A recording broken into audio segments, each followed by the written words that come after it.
Hello girls, हाय सभी लोगों को। मैं अंशु राघव आप लोगों के सामने हूँ और मेरी थोड़ा तबीयत ठीक नहीं है तो आप लोगों को वीडियो नहीं आ पा रही है, बट मैं कोशिश कर रही हूँ। आज भी मुझे फ़ीवर है तो बट मैं आप लोगों के लिए यहाँ पे पहले तो यहाँ का मौसम बता दूँ, बहुत ही बारिश है। ठीक है, बारिश हो रही है और तबीयत मेरी ठीक नहीं है क्योंकि मेरी आँख मुझे बहुत परेशान कर रही है। और अब मैं क्या बोलूँ, ठीक है। तो बात करते हैं कि आप लोगों के लिए यहाँ पर मैं क्या बताने आई हूँ। देखिए, मेरे पास ना सवाल आए हैं इस चीज़ को लेकर के कि वनस्थली में जो क्लासेस चलती हैं, ठीक है, वनस्थली में जो क्लासेस चलती हैं वो कब कब चलती हैं, मतलब किस टाइम ड्यूरेशन में चलती हैं। जैसे कुछ बच्चे हैं वहाँ पर सीनियर हो गए, ठीक है। जैसे आपने बीएससी में एडमिशन लिया है तो मुझसे बीएससी वाले पूछ रहे हैं हमारी क्लास की जो टाइमिंग है क्या 9 बजे से है। मैं कॉलेज वालों की बात कर रही हूँ। और यहीं पर मुझसे फिर एमएससी वाले भी बच्चे पूछ रहे हैं कि हमारी कब चलेंगी, ठीक है। तो देखिए, जो सीनियर है ना आपके, मतलब सीनियर्स की क्लास बाद में चलेगी आपके बाद में। मतलब आपकी जो बीएससी वाले बच्चे हैं ना उनकी क्लासेस हो सकता है सुबह 9 बजे से 12 बजे तक चले। 9 बजे से 12 बजे तक, या फिर किसी दिन 9 बजे से 1 बजे तक। ओके, उस दिन आप फिर घर आ जाओगे 1 बजे तक, मतलब हॉस्टल में आ जाओगे 1 बजे तक। क्लास करने के बाद खाना वाना खाओगे और रुकोगे। 2 बजे आप फिर लैब जाओगे। 2 बजे के बाद में आप लैब जाओगे ना, तो 2 बजे से आपके जो सीनियर होंगे आप देखोगे उनकी क्लासेस चल रही हैं। तो आप अगर जूनियर हैं तो जूनियर वालों की हो सकता है क्लास सुबह 9 बजे से 1 बजे तक चले। जो सीनियर हैं उनकी क्लासेस वहाँ पर 2 बजे से चलती हैं। जैसे मेरे सीनियर थे ना, हम लोग जूनियर थे, एमएससी बायोटेक फर्स्ट ईयर में थी मैं, तो हमारी क्लासेस 9 बजे से चलती थी, 9 बजे से 1 बजे तक। और हमारे जो सीनियर्स थे, जब हम लैब जाते थे 2 बजे शाम में, मतलब दोपहर में 2 बजे जाते थे, शाम को 5 बजे आते थे, तो उनकी क्लासेस 2 बजे से 5 बजे तक चलती थी। उनकी लैब सुबह में होती थी। जब हमारी सुबह में क्लास चलती थी तो उस वक्त उनकी लैब होती थी, शाम को उनकी क्लास चलती थी। हमारी क्लास सुबह चलती थी, उनकी शाम को क्लास होती थी। ओके, क्योंकि सारे बच्चों की लैब उनको फिक्स करनी होती है, सारे बच्चे लैब भी जाते हैं, क्लासेस भी उनको करनी है, तो वहाँ का मैनेजमेंट वो लोग खुद से कर लेते हैं। ओके, क्योंकि आप लोग कह रहे हैं, जैसे स्कूल वाले बच्चों का मेरे पास भी मैसेज आया इस चीज़ को लेकर कि 11th की क्लास कब से है या 11th की टाइमिंग क्या है। देखिए, स्कूल वाले सारे बच्चों की क्लास टाइमिंग एक है। 8:30 बजे से आपका स्कूल शुरू होगा, 3:30 बजे आपकी छुट्टी होगी। 1 घंटे का आपको बीच में लंच ब्रेक दिया जाता है जिसमें आप स्कूल से हॉस्टल जाओगे, खाना खाओगे और फिर आप स्कूल पहुंचोगे। ओके, तो ये था स्कूल का। लेकिन यहाँ पर बात हो रही है कॉलेज की, कॉलेज गर्ल्स की। जितने भी वनस्थली में कॉलेज गर्ल्स हैं उनकी मैं आपको बता दूँ, आप जूनियर हैं या सीनियर हैं, आपकी जूनियर सीनियर साथ में नहीं पढ़ते हैं। अलग अलग टाइम पर आपकी क्लासेस होंगी। सुबह में हो सकता है जूनियर्स की क्लास चलें, शाम को सीनियर्स की क्लास चलें, या फिर आपकी शाम को चल सकती हैं जूनियर वालों की, या फिर आपकी सुबह में चल सकती हैं सीनियर वालों की। ओके, लैब सभी लोगों की होती है। लैब हफ्ते में 3 दिन होती है, 3 दिन उनकी लैब होती है, तो इस बात का भी ध्यान दीजिएगा। हफ्ते में लैब आपको 3 दिन ही जाना है, पूरे 6 दिन आप लैब नहीं जाओगे। कभी ये सोच रहे हो कि हम क्लास भी करेंगे डेली, हमको शाम को लैब में भी जाना है, तो इतना कोई नहीं पढ़ सकता है। मतलब इतना आपके ऊपर बर्डन हो जाएगा बहुत ज़्यादा। लैब 3 दिन होती है, उसी में सब प्रैक्टिकल और सब कुछ कंप्लीट हो जाता है। 3 दिन जा कर के 3 दिन वही आप 4 घंटे लैब में रहते हो, 4-5 घंटे। किसी दिन लेट भी हो जाते हो जब एक्सपेरिमेंट लंबे हो जाते हैं। ओके, तो 3 दिन होते हैं लैब। क्लासेस आपकी 6 दिन चलती हैं, पूरा वीक चलती हैं। किसी दिन 2 लेक्चर होते हैं, किसी दिन 4 लेक्चर होते हैं, किसी दिन 5 लेक्चर होते हैं। इस तरीके से वहाँ पर लेक्चर होते हैं, ठीक है। पूरा दिन क्लासेस भी नहीं चलती हैं। किसी दिन 2 लेक्चर होने के बाद में आप 12 बजे हॉस्टल आ जाते हो। कभी लैब भी नहीं होती है तो आप पूरा दिन फ्री रहते हो सुबह क्लास करने के बाद में, तो वो टाइम आप हॉस्टल में वो करते हो, ठीक है, सॉरी।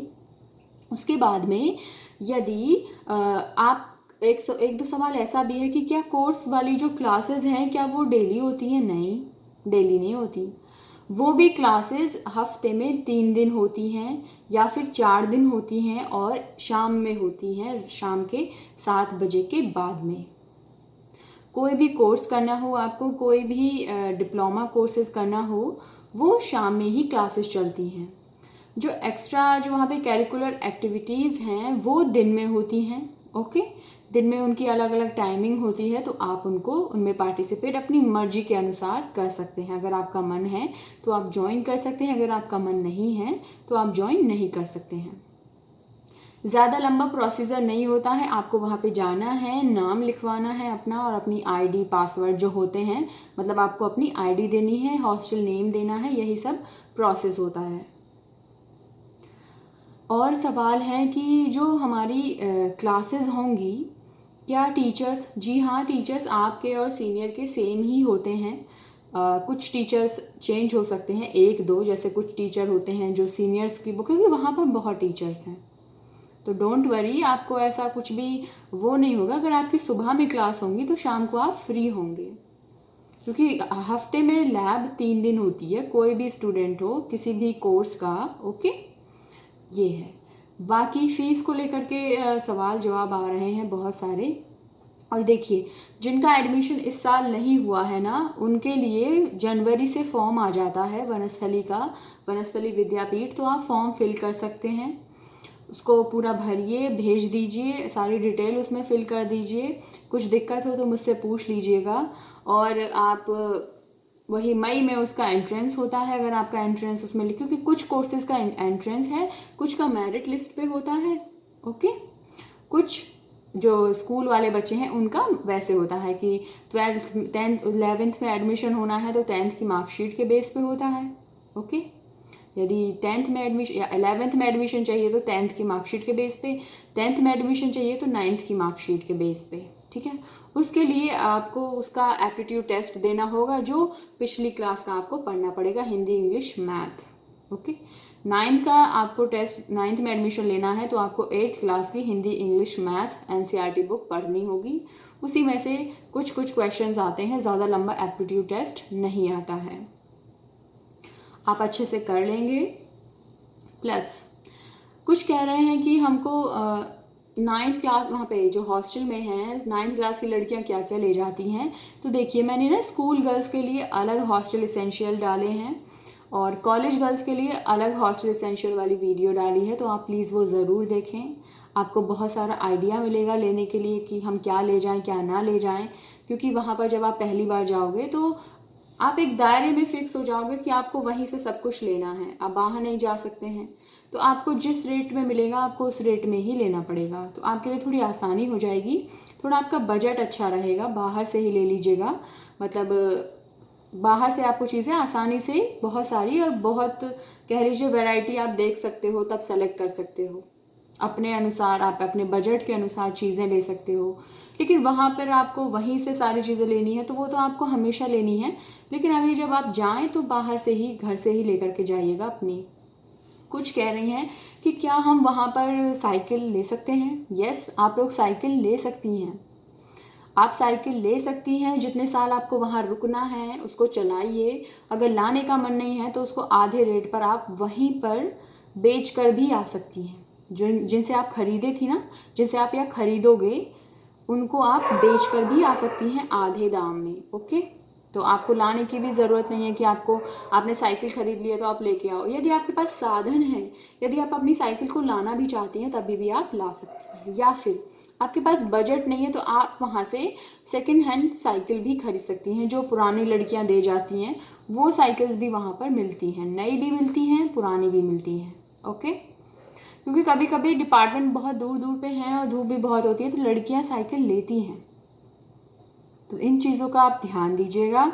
और बहुत सारी चीज़ें मिलती हैं तो आपको वहाँ पर सारी चीज़ें अवेलेबल होंगी, डोंट वरी। कोई भी दिक्कत है आप मुझसे पूछ सकती हैं। ओके, और अब सभी लोग, आप लोग अपनी पढ़ाई पे ध्यान दीजिए, क्योंकि आपके एग्ज़ाम ज़्यादा दिन नहीं हैं, 1 महीने बाद ही होने होंगे। ओके, कुछ भी क्वेरी है तो मुझसे ज़रूर पूछें, ठीक है। एंड यूट्यूब पे बहुत जल्दी मैं रिप्लाई कर देती हूँ, क्योंकि मैसेज मेरे सामने आ जाता है तो जल्दी रिप्लाई हो जाता है।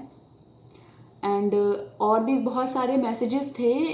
एक दो चीज़ें और आ रही हैं कि हम अगर देखिए, अगर आप एडमिशन लेना चाहते हैं, एक सवाल था कि अगर मैं एडमिशन लेना चाहती हूँ बट मैं अभी स्कूल में हूँ और मुझे दोबारा से मतलब वहाँ जाना है और स्कूल भी चल रहा है, तो कैसे एडमिशन लूँ। देखिए, एडमिशन फॉर्म भर दीजिएगा, मई में एंट्रेंस वगैरह होगा, वो सब कर दीजिएगा। आप जुलाई में वहाँ पर एडमिशन प्रोसेस होती है, तभी तक आपके एग्ज़ाम भी ख़त्म होंगे स्कूल के अगर चल रहे हैं, यदि आपको ग्रेजुएशन में एडमिशन लेना है।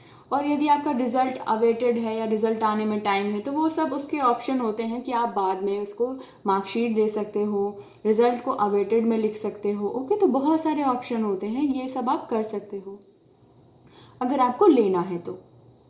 और अभी जितने भी लोग हैं वो मतलब जो कोर्सेज में एडमिशन लेना चाहते हैं वो तो प्रोसेस बंद हो गई हैं। अभी तो सिर्फ पढ़ाई चल रही है, ऑनलाइन क्लासेस चल रही हैं सारी गर्ल्स की। जो ऑनलाइन क्लासेस ज्वाइन कर रहे हैं प्लीज़ मुझे बताएं कि चल रही है ना आप लोगों की क्लासेस, आप लोग ज्वाइन कर चुके हो ना, या फिर कुछ बच्चे रह गए हैं, तो वो मुझे ज़रूर बताएं, एक बार इन्फॉर्मेशन मुझे दें, ठीक है। क्योंकि मेरा ऐसे किसी से ऐसा बिल्कुल पर्टिकुलर किसी से ऐसा कांटेक्ट नहीं है कि मुझे पता चल रहा है कि आप लोगों की क्लासेस ज्वाइन हो गई हैं, तो मुझे ज़रूर बताइएगा एक बार, ओके। नाउ उसके बाद में आप एडमिशन ले सकते हो। और प्लस पीएचडी वालों के एडमिशन हो रहे हैं, रजिस्ट्रेशन हो रहे हैं, तो आप कर सकती हैं। कोई भी यदि पीएचडी में एडमिशन लेना चाहती हैं तो जिस भी सब्जेक्ट से लेना चाहती हैं, मैंने वीडियो डाली है, आप देख सकती हैं। अगर आपको वनस्थली की वेबसाइट पे कुछ नहीं मिल पा रहा है तो आप मेरी वीडियोस को सर्च कर सकती हैं। ऊपर से खोलेंगी, सारी की सारी 270-80 वीडियो हैं, 270 या 280 समथिंग वीडियोस हैं जो वनस्थली से रिलेटेड हैं, हर टॉपिक से बनी हुई हैं।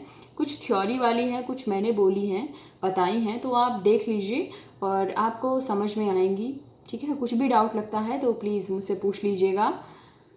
बाकी बहुत सारी रिक्वेस्ट इस बात को भी लेकर आ रही है कि मैं आपसे अपना स्किन केयर या फिर जो जो लगाती हूँ वो सब शेयर करूँ। और कुछ लोग मुझसे मेरी पुरानी वीडियोस की तरह वीलॉगिंग मांग रहे हैं कि मैं वीलॉग बनाऊँ, मतलब मेरा डेली रूटीन जो था, मैं जो बनाती थी। देखिए, मतलब अम्मा नहीं है ना तो मुझे अच्छा नहीं लगता है, और घर में मैं, मम्मी, भाभी, भैया दोनों, तो हम ही लोग हैं। पापा वहाँ पर हैं, अपनी जॉब पर हैं, तो एक पर्सन घर में नहीं है तो अच्छा नहीं लगता है, मुझे याद आती है मुझे उनकी। बट मैं कोशिश करूँगी जब भी पॉसिबल होगा मैं आपको अपना वीलॉग बनाऊँगी, ओके। थोड़ा थोड़ा मैंने क्लिप बनाया था लेकिन मेरा डालने का मन नहीं किया। मैंने एक उसकी जो क्या कहते हैं तीज वाला, मैंने थोड़ी थोड़ी क्लिप बनाई थी, बट मैंने डाली नहीं है। कोई बात नहीं, ठीक है, तो चलिए कोई बात नहीं। कोशिश करूँगी आप लोगों की सारी बातें मानने के लिए। अभी तो मैं ठीक नहीं हूँ, मुझे फीवर भी है और मेरी आँख ठीक नहीं हो रही, पता नहीं इसमें क्या हो गया है, नज़र लग गई है या क्या हो गया है। पता है रेड बहुत थी, अब ये रेड ना इसमें अंदर की तरफ जा रही है, पता नहीं क्या हो रहा है, इसकी किनारी पूरी रेड हो गई है और मैं इसमें दिखा नहीं पाऊँगी आपको, वरना तो अजीब लगूंगी मैं बस आप समझ जाइए, ये जो बीच में तारा है ना, अब वो रेडनेस पूरे तारे की किनारी पे। कल मैं जा रही हूँ डॉक्टर के पास, दवाई तो ले चुकी हूँ बट कोई फ़ायदा नहीं हुआ, और अब मैं इसको दिखाने वाली हूँ, ठीक है। मैंने सोचा ये ऐसे ही ठीक हो जाइए, कुछ लग गया होगा बट इसमें लगा भी नहीं है कुछ, और ये खुद से ही हो गई है। सब लोगों ने कहा नज़र लग गई है या क्या हो गया है, बट ऐसा कुछ नहीं है। और नज़र भी लगी है तो नज़र वज़र तो क्या मैं बोलूँ, बट सही नहीं हो रही है और लुप लुप कर रही है ये, इसकी वजह से फ़ीवर भी आ गया है। चलिए, तो कोशिश करूँगी आप लोगों को वीडियो देने की, वीलॉग बनाने की, ठीक है। अपना अपना ख्याल रखिए, और कुछ भी डाउट है तो मुझसे ज़रूर पूछ लीजिएगा। और भी मैं आपके मैसेजेस देखूँगी, उसके बाद मैं आपको वीडियो बना के मतलब आपको बताती हूँ कि क्या है, ठीक है। चलिए, टाटा।